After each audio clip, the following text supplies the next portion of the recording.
Bomb बोल। पता नहीं क्या बोलना चाह रहे हैं। सुनिएगा, एक स्टोरी हम सुना रहे हैं, ठीक है।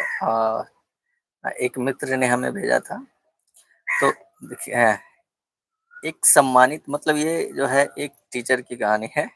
एक सम्मानित स्कूल मास्टर ने अभी अभी रिटायरमेंट लिया था, ठीक है। यानी कुछ दिन पहले वो रिटायरमेंट लिए थे। और पत्नी वे उनकी पत्नी भोपाल के एक फ्लैट में रहते थे, ठीक है। उन्होंने रिटायरमेंट लिया था और वो और उनकी पत्नी भोपाल के एक फ्लैट में रहते थे, ठीक है। तो दशहरा आने पर उन्होंने अपने गृह नगर जाने का निश्चय किया, ठीक है। तो सभी लोग जैसे छुट्टी में जो होते हैं या कोई भी पर्व त्योहार में अपने घर जाते हैं, है ना। तो उन्होंने अपने घर जाने का निश्चय किया। और रवाना होने से पहले मास्टर ने सोचा कि हमारे रहने पर तो कोई डर नहीं, पर अगर हमारी गैर गैर मौजूदगी में कोई चोर घर में घुस गया, वह अलमारी तोड़ देगा, सब सामान इधर-उधर फैला देगा। कोई भी सोचता है कि जब हम घर में नहीं रहेंगे तो हो सकता है कोई मतलब अगर घर में घुसेगा तो सामान इधर-उधर फैला देगा, है ना? सामान ढूँढने के चक्कर में, ठीक है? तो उन्होंने सोचा कि कोई घर में घुसेगा चोर वगैरह, तो हमारा सामान इधर-उधर फैला देगा और हमारे पास कुछ है नहीं, तो फालतू में उसका मेहनत बेकार जाएगा, है ना?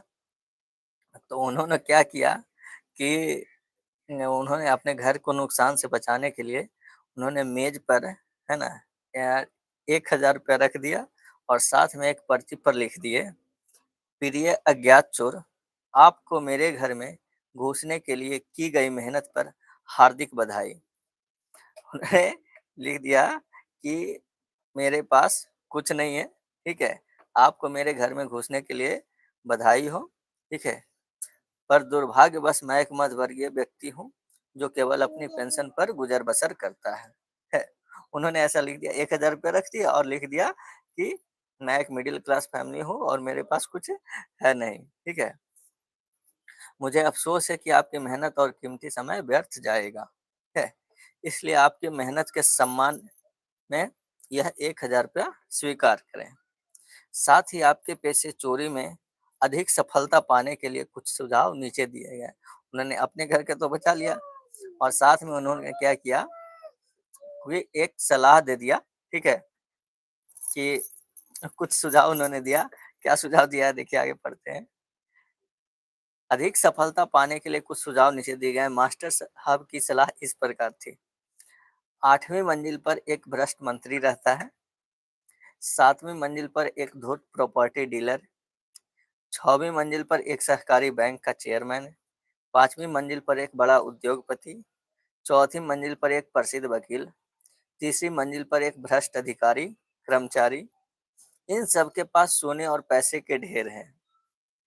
आपकी व्यावसायिक सफलता से इन्हें कोई फर्क नहीं पड़ेगा, क्योंकि ये पुलिस में शिकायत भी नहीं करेंगे। जाहिर-सी बात है, जो जिनका ब्लैक होगा वो तो शिकायत नहीं करेंगे, है ना? तो उन्होंने ऐसा नोट्स में लिख दिया। दशहरा खत्म होने के बाद जब मास्टर घर लौटे, तो उन्होंने मेज पर एक बड़ा बैग देखा और अंदर 10 लाख रुपया नकद रखे थे, ठीक है? साथ में एक पत्र लिखा था, आदरणीय गुरुजी, आपके मार्गदर्शन और शिक्षण के लिए हार्दिक धन्यवाद। मैंने आपकी सलाह मानकर काम किया और मिशन सफल हुआ। आभार स्वरूप यह छोटी सी भेंट स्वीकार करें। आपका आशीर्वाद और ज्ञान आगे भी यूं ही मिलता रहे। आपका शिष्य चोर। मास्टर ने पत्र पढ़ा और हंसते हुए बोला, अयो, मैंने सोचा था मैं रिटायर हो गया, पर लगता है मेरी शिक्षा सेवा अभी भी जारी है।